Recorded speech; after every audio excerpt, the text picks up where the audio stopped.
and welcome back to the Binary Booktube channel, and today I am going to talk about my May TBR. So over the month of May, I have read 6 books for a total of 2,512 pages, which gives me about a weekly average of 628 pages per week and a daily average of 81 pages per day. So you'll be able to see the statistics here. This is something I will start doing because it's actually part of my bullet journal, and here's my daily tracker. May wasn't the best reading month for me. We're nearing finals and I have a lot of interviews and formations for summer jobs and everything. So most of my time is really occupied, but school is ending. I may have some more time to read in June. Starting by chronological order, the first book I read was Siege and Storm by Leigh Bardugo. This is book number 2 in the Grishaverse trilogy, and I gave this book a 4.5 out of 5 stars. We're following Alina after everything that has happened in the first book, and we have a first part very agitated. We have a lot of action and a lot of planning done, and then towards the end it gets so freaking politic and the transition is not smooth. Okay, you're thrown from the action, you're literally thrown from the action into the politics world, and Alina isn't exactly as sensitive as she should. So since we're in her head, it's kind of difficult to grab everything that is happening.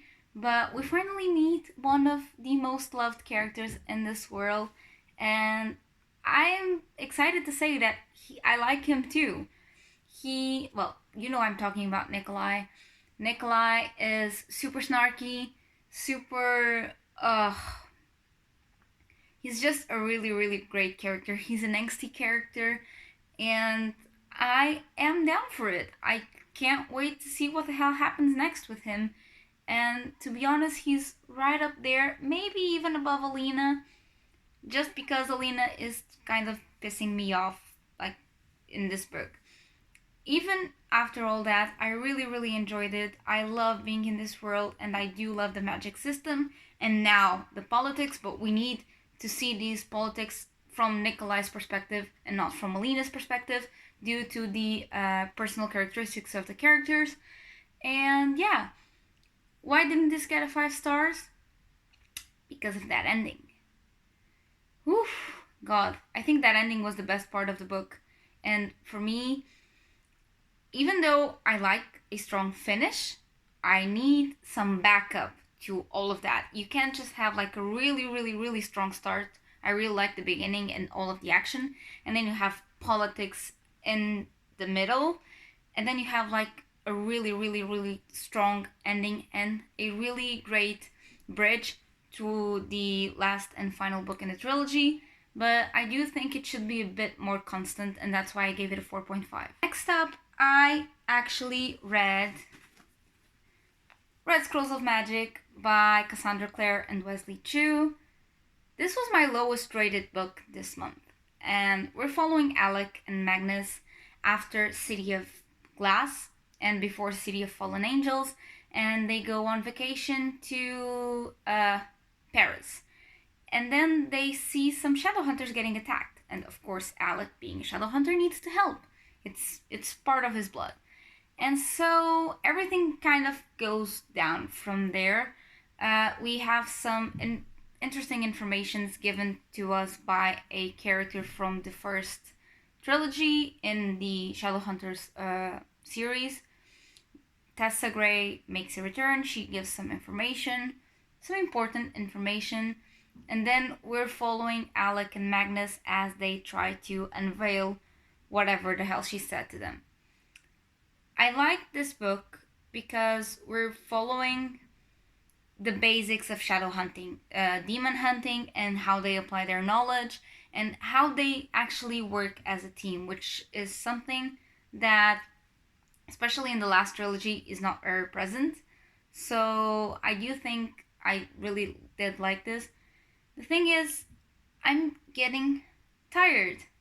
It's always the same thing over and over and over and over again. And I mean, I do love these characters, and Alec and Magnus are like the sweetest couple. But please try to write something else in another world. I love the world, but I think you're milking it. To be honest, I think at this point, and with the last long hours or whatever, the next trilogy that's coming out, it's milking it past its, well, expiration date, to be honest. But yeah, I'm gonna continue reading it because I do love the world, and I do want to see if they do something different with the characters and everything else. But I'm not getting my hopes up. That's just about it. Next up, I have a book that was really, really hyped up, and that book is Carry On by Rainbow Rowell. I gave this a 4 out of 5 stars. Basically, we're following Simon Snow. He is a magician. He's like the most powerful magician ever, but he sucks at being a chosen one. Basically, there's this prophecy in the world where he lives that he's gonna be the one to fix everything in the magical world that's wrong. But he sucks at being a chosen one. He can't control his magic. He's just really, really bad at it. Things I liked about this book. I really, really, really like the magic system. This magic system is based on what we say, like catchphrases, and for example, there's one here which it kills me, but is a finding spell, which is Scooby-Dooby-Doo, where are you? And everyone knows Scooby-Doo, and the more people say it or know it, the more powerful it is. That's basically it. You just need to find catchphrases that people usually say and then apply them to the magic system. And I really, really, really like this concept. It's very new, and it gives a sort of vulnerability to the wizards, which supposedly are the most powerful things ever, because they actually do need the mundanes and the everything else. Things I didn't like this book. This book does a lot more of show, or more. It does a lot more telling than showing, because we're following Simon and in his last year at Watford, which is the magic school. And so we're told like he faced a chimera, or he faced a dragon, I believe, in one of his first years, and he was kidnapped. But we're told, we're not shown. There's not even a freaking flashback. There's nothing there. And it could have been arranged to be a flashback and to show us what the hell happened instead of just telling us. Another thing I didn't like is the various perspectives of this book. There are some perspectives that are completely needless, to be honest. They're just there to fill in the gaps, I guess. I don't like it. I think this is a puzzle book, which is like a book where you're thrown in the middle of the action and then you get the pieces to complete the story, but I think it wasn't very well done. That said, I still enjoyed it and I still had fun, and the main romance gave me my feels for the rest of the freaking year. I'm shipping this too, and I want to read Wayward Son just to see what the hell happens here, because God yes, Simon and Baz, God yes, they're just perfect. And there's some descriptions here which are really, really, really well done. So that's the final verdict on this one. Next up, and to go along with my read-alongs, I read The Lightning Thief by Rick Riordan. This is book number 1 in the Percy Jackson and the Olympian series. I didn't mention this in my May TBR because we only started the read-along like 3 days later, and I had already filmed the video, so I decided not to include it. But yeah, I'm participating in the read-along. We're reading all Rick Riordan's books. So Percy Jackson and the Olympians, and then the Bane Chronicles, and then the Trials of Apollo. We're reading it all. And this was the first one. This was a reread for me, and it is a middle grade book. If you don't know what this is about and you actually live under a rock, hi, welcome. It's sunny out here, and this is a book about Percy, and he is a demigod, which basically means he has a god father. It's literally a father, okay? Basically, he has a parent who is a god and a parent who is a human, and that means he also has some kind of powers derivating from his godly parent. Now, there's this place called Camp Half-Blood where every single Half-Blood joins in, and basically he gets into some adventures. And I love the sarcasm in this book, and I really like the way we can see Percy's mind evolve from the beginning of the book to the end of the book. It's really cool. It's about Greek mythology. I love Greek mythology. I actually love mythology, but Greek is the one I'm most familiar with. And I gave this a 5 out of 5 stars. I loved it. It will be forever in my heart. That is a plot hole, I'm gonna say it, that kind of bothers me and some other people. That is, how the hell can a 12-year-old travel around New York in a cab without money? Because there's never mention of money or paying or whatever. We know his mom is poor, and though he takes a cab anywhere. So that kind of bugged me. But it's fine, you can totally oversee that, and the story is freaking great. Next up, I read Sea of Monsters by Rick Riordan, book 2, also a reread. I really like the way Percy is evolving throughout the books, and how much he is growing attached to Grover and Annabeth, and how he starts to understand the politics of Olympus, which is something that I overlooked on my first read, but now maybe because I'm older, I can actually see those politics at work, and it's actually really fun. I also gave it a 5 out of 5 stars. The sarcasm is great. The mentions of Greek mythology and stuff that happened in the Iliad, for example, I'm remembering a certain scene where they are facing Polyphemus, the giant troll thingy. He's not a troll, he's a cyclops. But yeah, and they actually use a line that Ulysses used in the Iliad, and they use that plot point. It's really cool. I really like it, and I like that they actually teach some sort of thing besides just the fantasy of being son or daughter of gods. Last and final book I read, although there are some more books I want to talk to you about, was Obsidian by J. Kristoff and Amy Kaufman. This is book number 3 and the final book in the Illuminate File series. And I gave this a 5 out of 5 stars. I gave the whole freaking series a 5 out of 5 stars. And first of all, let me tell you, this book is dense. This is 600 pages, okay? I read it as an audiobook most of the time because of its format, and I do like the audiobook better, but I usually went reading along with this. And, well, we're following everything after Gemina, okay? And there are some really great character developments regarding the first or second books, depending on the characters. There are some massive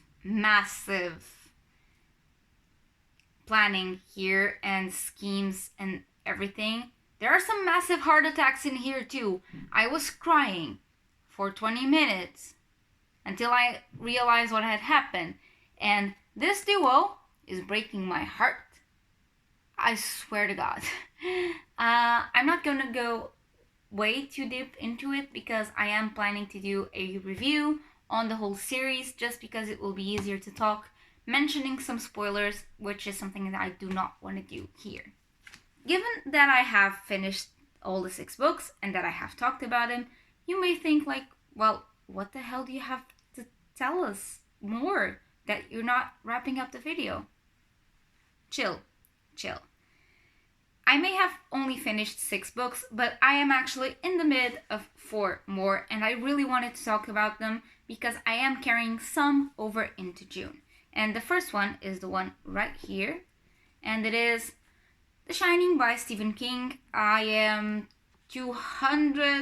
almost 200 pages into it. This is my first Stephen King book. Basically, we're following Jack Torrance. He has some issues and he is at a job interview for a caretaker at the Overlook, which is a hotel. And the hotel is closed off for the winter because it's in the mountains and it snows, and basically every single access to the hotel is cut off until next spring. So we're following Jack and his family as they move into the Overlook and stuff happens. I think Stephen King is very, very descriptive, which makes this reading particularly slow. I remember he spent a lot of time describing the Overlook, like from the outside, or the boiling room. One of the first scenes is when Jack is like getting a tour from the hotel and he goes into the boiling room, and I swear to God, you have 2 pages describing the freaking boiling room. Two pages to describe a room. And I'm not that much of a descriptive person. I do like descriptions, but when it's in doses, okay? I'm liking it. Towards the end, I just didn't really feel like picking it up more, just because I was kind of tired of the atmosphere. It's a very heavy book because of its descriptions as well. But I am carrying it over into June, and I am replacing Pet Sematary with The Shining for my Games of Bookathon. Next book, I am kind of in the middle in, and I'm ashamed because my goal was to finish 1 book of the series every single month, and I actually couldn't do it this month. Is Queen of Shadows by Sarah J. Maas. This is book number 4 in the Throne of Glass series. I am 70 pages in, almost. And basically, we're following Selena after everything has happened. And I can't go into much detail because this is a sequel. And yeah, I am confused about some of the choices used in this book. I'm still enjoying the plot, but there are some choices that are making me doubt it, and I think that's kind of cutting my excitement into this. I only started it like 3 days ago, so yeah, there's always that. I'm also carrying into June.